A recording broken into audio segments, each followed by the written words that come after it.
Hello everyone, welcome back to the channel. So today I'm going to tell you how to stop uploading photos to iCloud.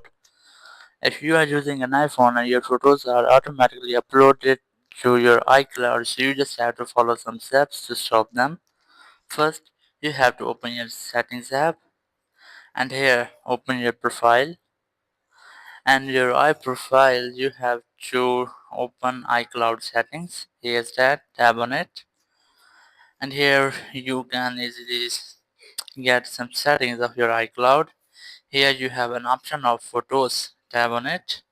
In photos you can see this setting, which is sync this iPhone. If you have enabled this setting, so your photos will be automatically uploading to your iCloud.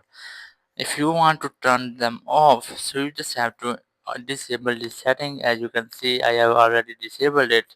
So that's how you can easily stop uploading photos to your iCloud on iPhone. Thank you very much for watching the video. Until the next video, bye bye.